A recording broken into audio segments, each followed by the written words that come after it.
Z, you supposedly are up to speed and an expert on the Iowa Wild again. Fact? Yeah.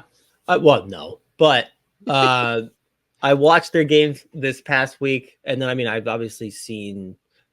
I think the rest of the games is probably 5 or 6 I've actually watched in full. Usually, I'll catch periods at a time, but like there were definitely some common themes in the games I did watch this week that I've seen throughout the whole season. But a couple of ones I did really actually want to talk about was, first of all, like, and it's something we've discussed so many times before, but like I can't be more impressed with Damon Hunt's transition from the WHL to just like pro hockey, because that same thing. Well, we always talk about it. It's just like I had no idea how that was going to go. It could be, is he actually going to adjust to play like normal defenseman hockey, or is he going to try to do the I'm more athletic and better than everybody, I am a rover, not a defenseman, I'm going to score 20 goals every year?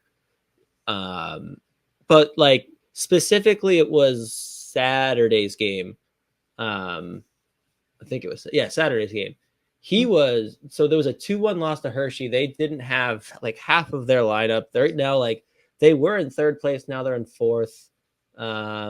They were on like an 8-game point streak. Like it's interesting because a lot of the guys that were lighting it up last year, like a Sammy Walker, Nick Batan's a fascinating type of player where like he's probably way too good for the AHL, but not good enough to be like an NHL regular type guy. He's one of those, but like in the AHL, he's so fun to watch. And like Patan's obviously still like leading the team in points or whatever, but not the same degree as he was last year. They obviously don't have Rossi. Boldy's been gone for a year and a half at this point, but like a couple of those guys are now full-time NHLers, whatever.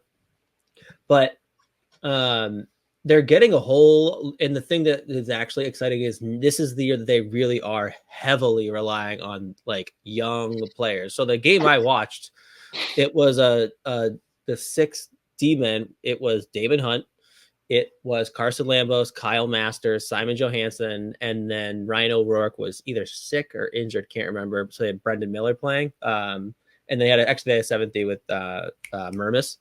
But Damon Hunt was by far the best player on the ice. They're playing a very good Hershey team, and like I think the first period they may have given up 4 shots on net, but like specifically on Hunt, like he probably played close to 30 minutes.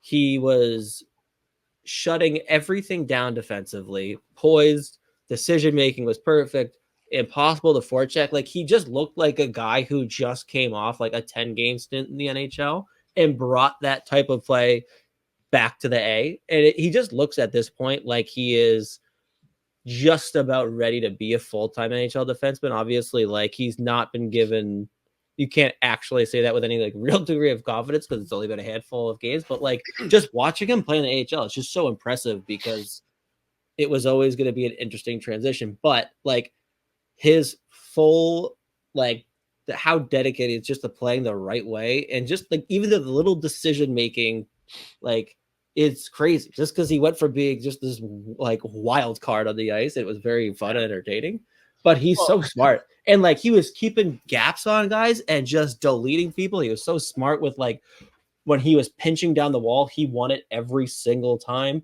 Sometimes he'd hang on to the puck and create a scoring chance. Sometimes he would just like knock the puck back down into the corner. Maybe they get a change, whatever. But it was just every decision he made was the right one. Something positive happened immediately thereafter. But like, it made me really believe that he is at some point going to be a very good regular NHL defenseman. Even if it takes, some time for him to eventually get that role. He is close. Like we've always talked about it was close between him, O'Rourke, or like when Lambos first got drafted, it was like, who's going to be the first one to really get that chance, take that step to be a full-time NHL guy. And I'd say, at this point he is firmly in the lead because he's obviously got a chance now at this point too, but I had to talk about it because he was so fucking good. Oh, for sure. And it's funny though, like he only played like 3 games with the Wild, right? But The way you said it, it's like he played 10 games up in the NHL. Like, I imagine with how the season started, 3 games of the Wild probably feels like 10. Yeah, probably felt like 30. So he definitely came back with 10 games under his belt. He came back, bags under his eyes, like, Jesus fucking Christ, that was terrible. I don't even like that.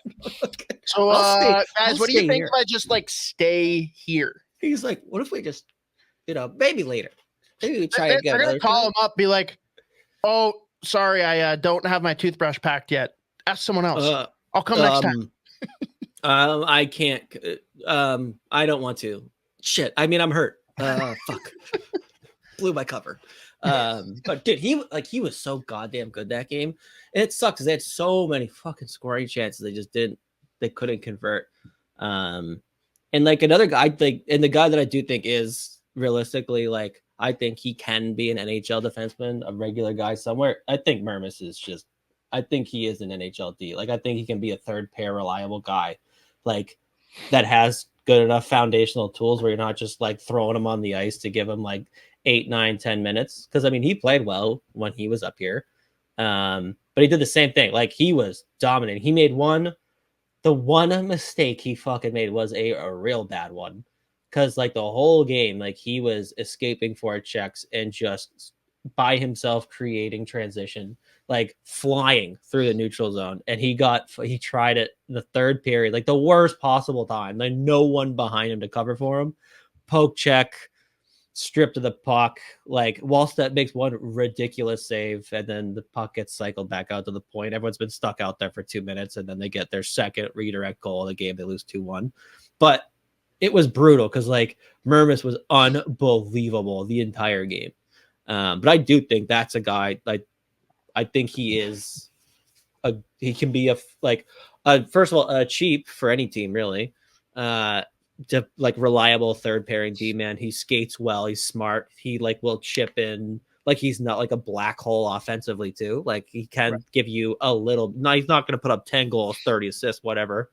But he is at least capable of like putting some kind of offense up. So I like Mermis a lot. He spent so much fucking time down there, and like, that is not an easy place to be. Just like, because there were games where he just had to be like in the absolute like shit. Like, they either, whether it was like they were playing poor or there was like, all right, it's just like, we got to fucking deal with like McLeod and Baddock just like beating the shit out of people. And then he's like, God damn it, I guess I'm doing this now too. Like, he's seen it all. It's unbelievable. But I do think he can be a reliable, solid third pair D-man that you can use for more than like the 8-9 minutes a game. But he looked really good too, other than that one goddamn mistake. And it's also tough too when he's been up and down. Like, I feel like before he actually played, he went up, like, got sent back down again.